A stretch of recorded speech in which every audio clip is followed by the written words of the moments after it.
क्या आपके घर में भी जन्माष्टमी की तैयारियां जोरों पर हैं? माखन मिश्री से भरे भोग बन रहे हैं, घरों में झूले सजाए जा रहे हैं और कान्हा जी की पोशाकें भी तैयार हैं।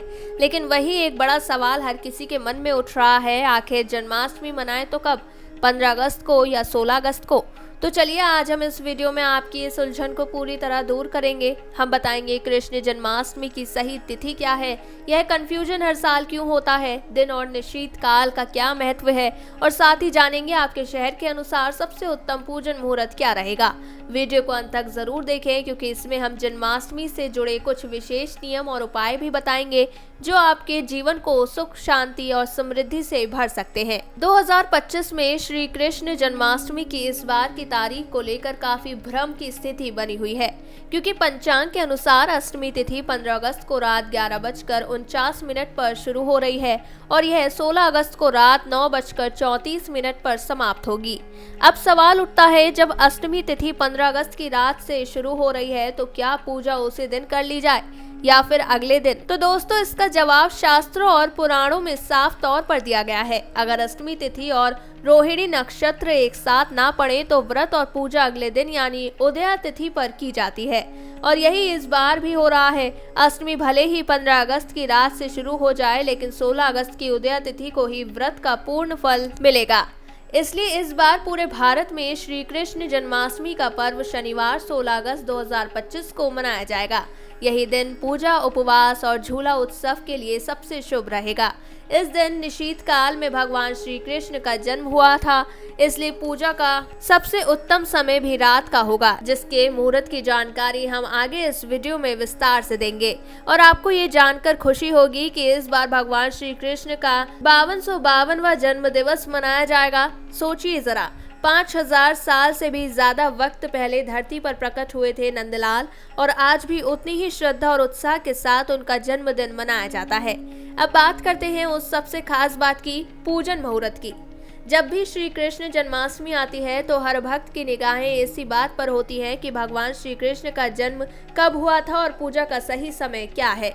तो आपको बता दें कि इस बार सबसे शुभ और पवित्र मुहूर्त होगा 16 अगस्त की रात 12 बजे, क्योंकि चंद्रोदय यानी चंद्रमा का उदय होगा रात 10:46 पर और इसके बाद ही निशीत काल में श्री कृष्ण जन्म की पूजा की जाती है।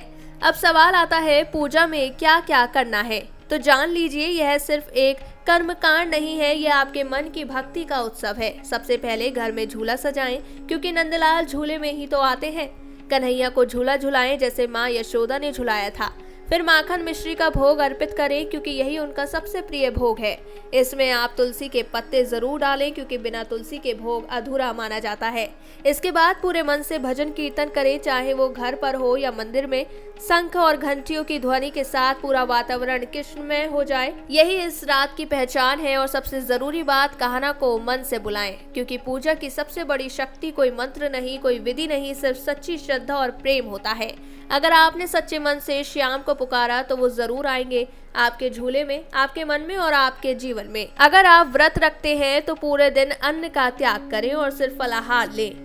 सात्विक भोजन करें, लहसुन, प्याज और मांस से दूरी रखें। रात को 12 बजे भगवान का जन्मोत्सव मनाकर अगली सुबह सूरज निकलने के बाद ही व्रत खोलें। हाँ, कुछ लोग रात 12 बजे के बाद भी व्रत खोलते हैं, पर शास्त्रों में सुबह व्रत खोलना ज्यादा शुद्ध माना गया है। अब जरा ये जान लीजिए कि जन्माष्टमी से पहले घर में क्या चीजें ले आनी चाहिए ताकि कान्हा की कृपा हमेशा बनी रहे। पहला, लड्डू गोपाल की मूर्ति। अगर आपके घर में अब तक कान्हा की मूर्ति नहीं है तो इस जन्माष्टमी लाएं अपनी पसंद और श्रद्धा के अनुसार। दूसरा, बांसुरी। श्री कृष्ण की पहचान बांसुरी। इसे घर में रखने से न सिर्फ सकारात्मक ऊर्जा आती है बल्कि रिश्तों में भी मिठास बनी रहती है। मोरपंख वास्तु दोष दूर करता है और लक्ष्मी कृपा भी बरसती है। चौथा, कामधेनु मूर्ति। गाय और बछड़े की है प्यारी सी मूर्ति घर में रखने से सौभाग्य बढ़ता है और मन को शांति मिलती है। आखिर में माखन मिश्री, ये तो सबसे जरूरी है, बिना इसके श्री कृष्ण की पूजा अधूरी है। इसे आप पहले से खरीद लें और अच्छे से तैयार करके रखें। इस जन्माष्टमी क्यों ना अपने घर को एक छोटे मंदिर में बदल दिया जाए। ऐसा मंदिर जहां हर कोना भक्ति की खुशबू से महकता हो, जहां हर दीवार पर राधा कृष्ण की लीलाएं झलके और जहां हर आवाज में सिर्फ नाम हो, श्री कृष्ण गोविंद हरे मुरारी। झांकियां सजाइए जैसे ब्रज में सजती हैं। नंद बाबा का आंगन, गोपियों की टोली, माखन चुराते लड्डू गोपाल की बाल लीलाएं, बच्चों को भी साथ लेकर सजाइए, उन्हें समझाइए कि भक्ति सिर्फ पूजा नहीं संस्कार भी है। राधा कृष्ण की सुंदर तस्वीरें लगाइए जिनमें रास रचता हो प्रेम, त्याग और आस्था। हर चित्र को दीपों से सजाएं, फूलों की माला पहनाएं ताकि घर का हर कोना वृंदावन सा लगे। और फिर पूरे परिवार के साथ मिलकर भजन कीर्तन कीजिए, क्योंकि जब पूरे परिवार की आवाज में भक्ति गूंजती है तब ईश्वर केवल मंदिरों में नहीं, घर के हर कण में बस जाते हैं। जब पूरा घर श्री कृष्ण के रंग में रंग जाता है तभी आती है असली भक्ति की अनुभूति। उस अनुभूति में ना कोई शर्त होती है, ना दिखावा, बस एक निश्चल प्रेम होता है जो सीधे कृष्ण के चरणों तक पहुंचता है। जन्माष्टमी के दिन भगवान कृष्ण को प्रसन्न करने के लिए पीले, गुलाबी, लाल और मोरपंखी रंग के कपड़े पहनना शुभ माना जाता है। जन्माष्टमी के दिन भगवान कृष्ण के भक्त उनके जन्म का उत्सव मनाते हैं। इस दिन भगवान कृष्ण को प्रसन्न करने के लिए उनके पसंदीदा रंगों के कपड़े पहनने की परंपरा है। तो चलिए आपको विस्तार से बताते हैं।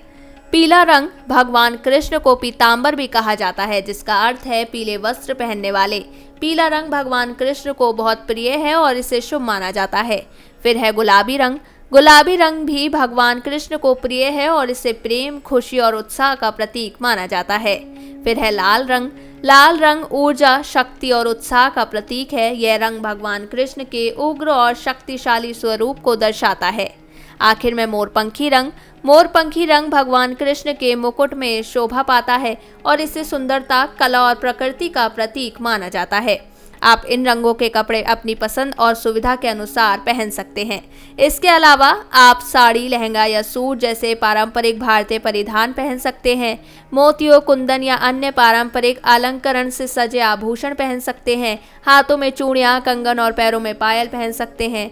वहीं माथे पर बिंदी और बालों में गजरा लगा सकते हैं। मोरपंख को अपने बालों में या कपड़ों पर लगा सकते हैं। वहीं जन्माष्टमी के दिन भगवान कृष्ण के प्रति अपनी श्रद्धा और प्रेम व्यक्त करने के लिए आप इन पारंपरिक परिधानों और आभूषणों को पहनकर और भी सुंदर और आकर्षक दिख सकते हैं। तो दोस्तों, इस साल जन्माष्टमी सिर्फ एक पर्व नहीं बल्कि एक अवसर है खुद से जुड़ने का, भक्ति में डूबने का और श्री कृष्ण के जीवन से सीखने का। उनकी लीला, उनकी मूल्य और उनका प्रेम सब हमें एक नई दिशा दिखाते हैं।